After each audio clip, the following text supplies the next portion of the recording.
bicarbonate and carbonate. So that they're all interrelated in water, and they're interrelated through these equilibrium reactions. So the first one is the hydration. So dissolved carbon dioxide gas in water will give you carbonic acid, but you can't really analytically tell apparently the difference between this and this, so they just put a star next to it and say it's this. Seriously, this is where we're at. Anyways, so this H2CO3 star is the sum of both dissolved carbon dioxide and bicarbonic acid, or carbonic acid. And that can dissociate into carbonate or bicarbonate and a proton, and then that can further dissociate into carbonate and a proton. So these are equilibrium reactions that all interlink them. And the best way to express this, I think, has to do with their alkalinity and pH. And so if you look at the definition of alkalinity, which is the ability of a natural water to neutralize acid, its acid neutralizing capacity, that is the sum of a bicarb twice the carbonate plus the hydroxyl minus proton. This is what makes up alkalinity. And if you notice, what's not in here is CO2. So CO2 is not a part of alkalinity. So if you remove carbon dioxide through some aeration device, the alkalinity does not change across it. It's conserved. So it's an interesting setup. You can see that here. So this shows as pH on the X and dissolved CO2 on the Y for a given alkalinity, you would expect a certain level of CO2. So let's just take a pH of 7, alkalinity of 100. What would we expect the carbon dioxide to be in the water at equilibrium? Well, we would expect it to be 20 milligrams per liter, right? Now, if we go across some unit process that we put a lot of dissolved air into the water and we strip out some CO2, and it comes out of the aeration basin at a pH of, or it comes out of the aeration at a CO2 of 10, right? Well, what happened? Well, read this down, the pH is like 7.3 or 7.4.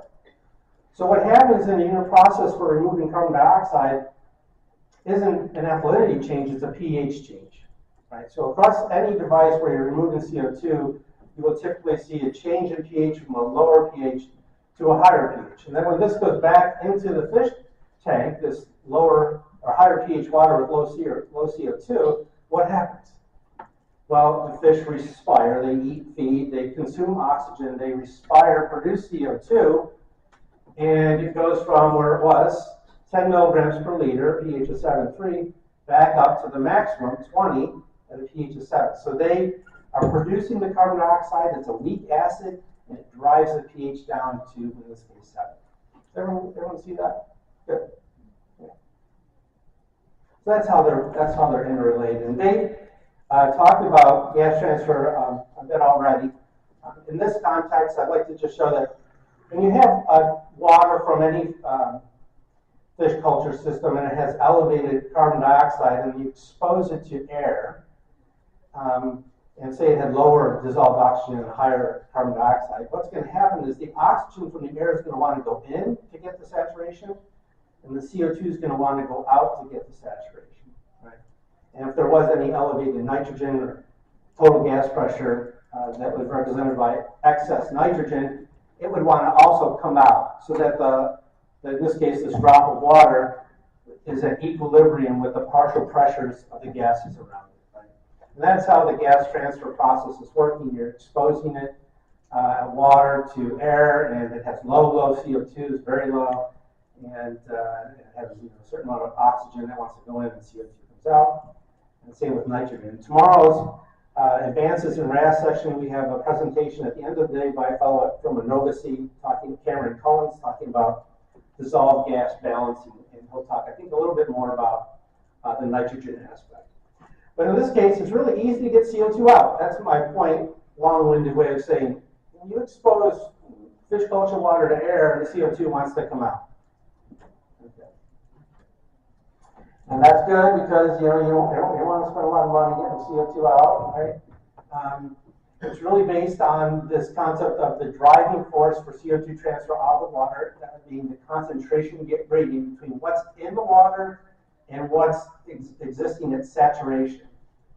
So I call it, you can flip these terms, but in the case of CO2, the bulk, which is what's in the fish tank or the shrimp tank or the pond, minus what you would expect CO2 to be just when you let it come to equilibrium with air. Right? So if you let a glass of water, right there, come to equilibrium with air, there's so little CO2 in the air that the CO2 in the water will actually come all the way down to about 0.8 milligrams per liter. Okay. So let's look at these two examples. So this is saturation, right? 0.8. And if we let the CO2 in the fish tank go up to 20, so 20 minus 0.8 is 19.2. That's the driving force for getting CO2 out. Okay. But if we are more stringent with their CO2 in the tank, and so we only allow it to go to 10, and we subtract 0.8, the driving force is 9.2. Okay? And that's an important distinction to advantage, to take a distinction of, because a higher driving force is great for design and efficiencies of removing CO2. And a lower CO2 in the tank of 10 is good for the fish, right? And so as a designer or engineer looking at these systems, you want to be able to balance what's good for design and economical versus what's good for the fish or the animal in production. Okay? And it is very much related to this concept of what you allow in the tank minus saturation, that's the driving force. Okay? Now, as I mentioned, just quickly, leaving that glass out, my glass, oh, here we go, my glass of water.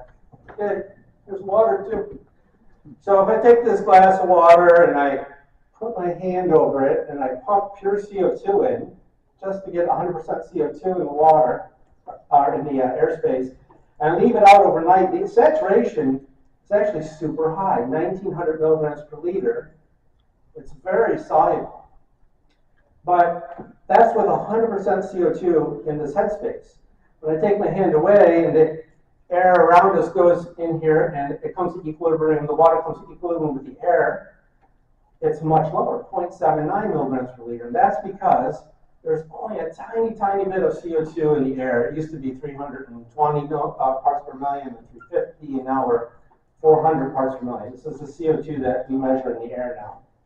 And so that's what you expect at saturation. And just for comparison's sake, if you did the same thing with oxygen, pumped in oxygen gas into the headspace and let it come to equilibrium, the dissolved oxygen in the water would be 48 milligrams per liter. So not nearly as soluble as CO2. So CO2 is very soluble, but there's so little of it in the air, it's easy to drive it out. Right? That's the take home on that slide. Okay. And there's a bunch of ways to get it out. And I'll just cover a few of them and a few considerations and then wrap up. So one of the most common ones to remove carbon dioxide is a packed column stripper. It looks like this. There's usually a way to flood water onto a plate and then have it flow down and break it up, get good distribution over. Maybe there's plastic packing to increase the specific surface area, the overall surface area, to allow for gas transfer. And then air, it might be coming from the space, and you might suck it through and blow it out. That's important. You got to get a lot of air past the water to get the CO2 out. And so you have high CO2 water here, it will go down, the CO2 will be blowing out here, and then you have the treated water with low CO2 here. And here's, in this case, I was showing the influent air being sucked in up and then out by a fan over here. So it's very common, it's very simple, it takes about a meter of head. Bert wouldn't like it, is he still here? Oh, he is. So Bert likes very low headed, very low headed. So this does take energy. This is an example of CO2 pack column stripper. It's actually very economical. They make these plates and then they bolt the plates together. So it's kind of neat. And there's plastic packing in here. These are the air outlets. And there's a central unit over here that pulls the air out of the columns. The air goes in here and then up. The water from the research system comes up, floods here, flows down here, and then onto a LHO. So very simple device, kind of easy to design for the most part. There's some numbers I'll just put up here.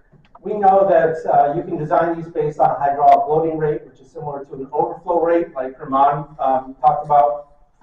25